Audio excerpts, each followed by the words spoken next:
What's up guys, Mickle here, and we are currently going through some massive changes in our world.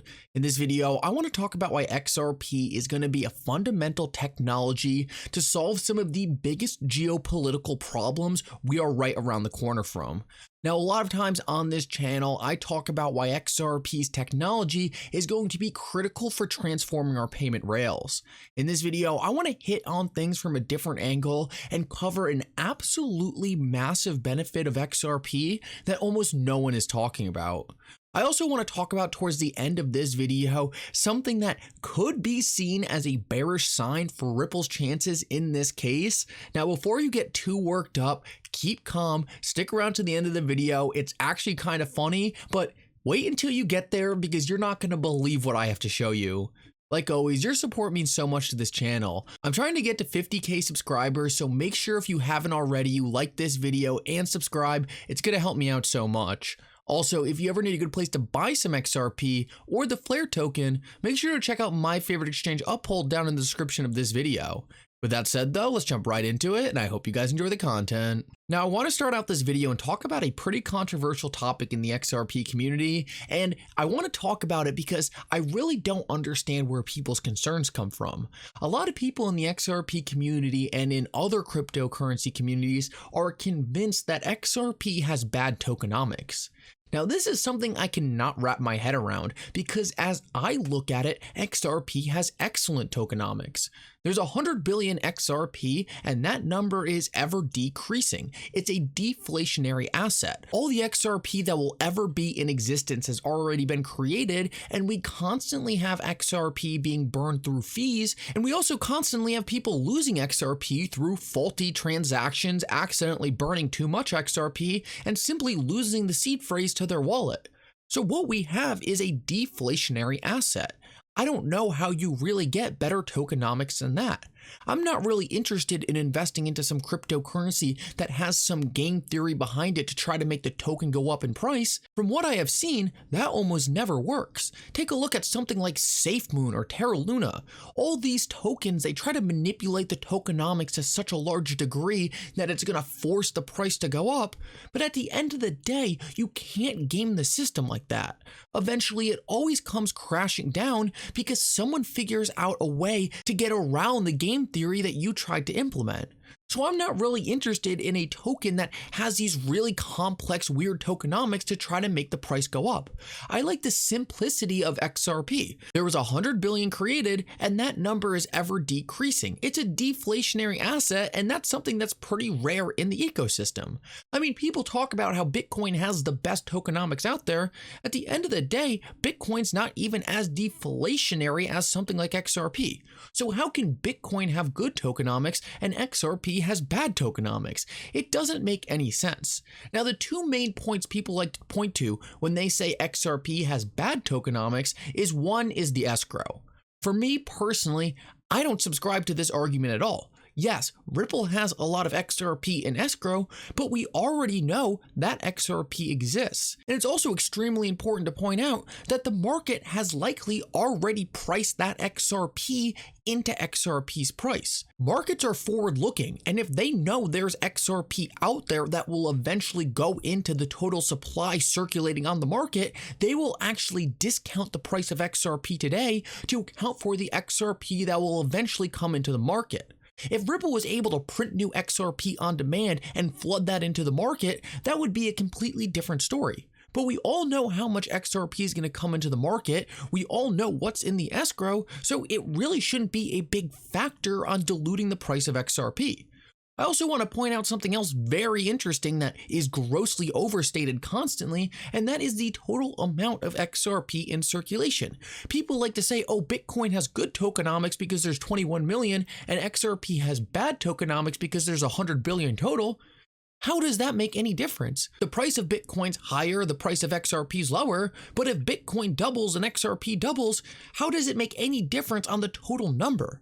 These are just two arguments that I see floating around all the time. They don't seem to make a lot of sense to me, and I actually want to make the point that I think XRP has excellent tokenomics, one of the best cryptocurrencies out there for tokenomics, and I just think it's so funny that you'll see people even inside our own community failing to understand this. And I have done a ton of videos talking about whether or not it's a good idea to burn the escrow. I think that idea is absolutely insane and a horrible idea, but if you want to see me talk about that, make sure to leave a comment below because I have some very strong thoughts on that idea as well. So now I want to move on and talk about why XRP is going to be such a transformational technology from a geopolitical perspective. And a lot of my thinking on this topic is actually influenced from the YouTuber Darren Moore Jr. I share a lot of thoughts with him. My thoughts do differ pretty big in one specific way. I'm going to talk about that specifically, but I want to start off and just talk about why XRP is going to be such an important tool geopolitically. So every single day, we see countries around the world separating themselves from the United States. Prior to what is happening right now, every single system essentially ran on the US dollar and it all used SWIFT. But what we watched happen over the last couple years is the United States weaponized the dollar, and now countries that don't really like the United States obviously don't want to use the dollar anymore. They simply don't trust us. For a while, countries trusted the United States, or at least trusted them enough to use the US dollar as their main settlement currency. But countries are starting to lose that trust because the United States has weaponized the dollar. They are doing things like freezing other countries' assets, so now other countries that might not be getting along with the United States are saying, we can't hold the dollar. Who knows when you're just going to freeze those dollars? And that is one of the key issues that XRP solves that people aren't talking about. Whether or not a country out there and the US trust each other doesn't change the fact that they'll likely have to do business together. The United States gets oil from a lot of countries it doesn't necessarily like or trust, and the countries selling the United States that oil likely don't trust the US either. But they're going to have to trade with each other. So how are they going to trade if neither country wants to hold the other's currency? And I just talked about why they wouldn't want to hold each other's currency. If the United States or this other country, they could just freeze each other's currencies arbitrarily, well, there's a lot of risk in holding that currency. So this issue at hand that I just described needs a solution, and the perfect solution to this lack of trust in the system is a bridge currency. Something in the middle of pool of liquidity that lets you transfer one token to the other, one currency to the other, so you never have to trust the other party's currency. Now, the whole bridge currency idea that Ripple proposed in their ODL solution, in my opinion, was speculative 10 years ago.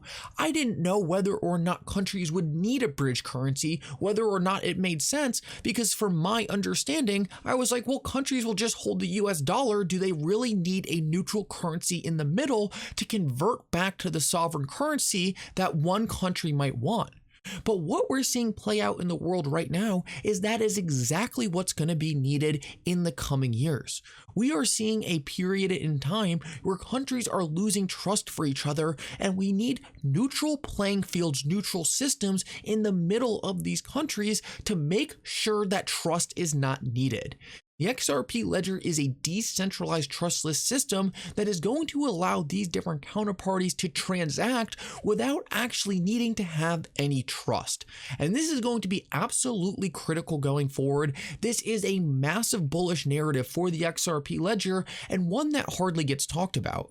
And now I just quickly want to touch on something I mentioned earlier, which was that while Darren Moore Jr. influenced a lot of my thinking and how important XRP's role is going to be in this new system, the main place I really disagree with him is how we get there. He kind of subscribes to the theory that we're going to have some massive Black Swan event, some massive capitulation, and ultimately, that's going to force us to usher in a new system. I just want to point out that I think we're actually already going through the time period he is expecting to be around the corner, and I just personally think we might already be on the other side of that.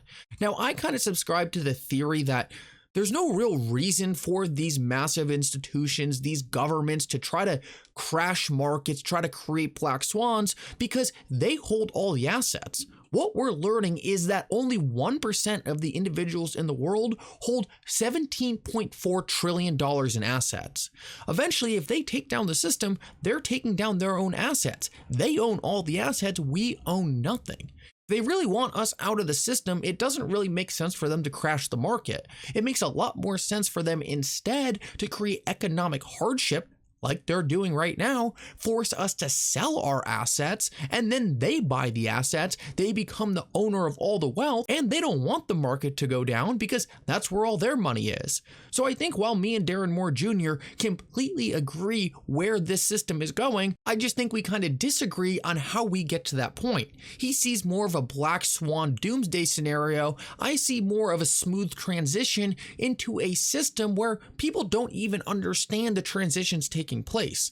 I personally believe that there's going to be a lot less chaos than people think in the near future. I think the media gets off to headlines like this where they can dramatize everything, make everything sound like it's worse than it is because it gets them clicks. So ultimately, I think I kind of have a contrarian view where I think the transition is going to be a little smoother. It's not going to be some massive black swan and the worst is likely already behind us, but we'll see how that plays out. Either way, I think it's important to understand that XRP's role in this new system has never been more important. And I want to finish this video off with some bearish news for Ripple's chances of beating the SEC in court.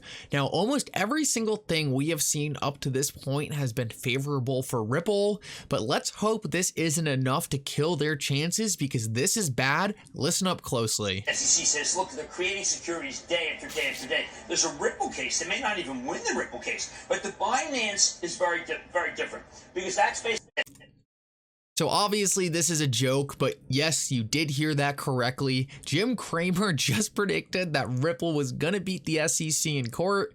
Now, obviously, I don't think this is gonna have any impact on things. Jim Cramer wasn't making an actual prediction. He was just making a slight comment that he thinks Ripple is gonna beat the SEC, or it looks like Ripple's gonna beat the SEC. And now I would have preferred if he didn't make this prediction, but I guess it's much better than him coming out and saying, I guarantee Ripple's gonna beat the SEC in court. I think that would be the ultimate horrible scenario. Obviously, this is all a joke. It's not going to make any difference, but I really hope we can hurry up and get to an end to this case before Jim Cramer can make any more predictions, because if we start getting him coming out some more saying, I guarantee you Ripple beats the SEC in court, well, maybe then we might be in some trouble. Anyway, guys, I hope you enjoyed this update. If you did, make sure to like and subscribe. It really does mean so much. And for now, Mickle out.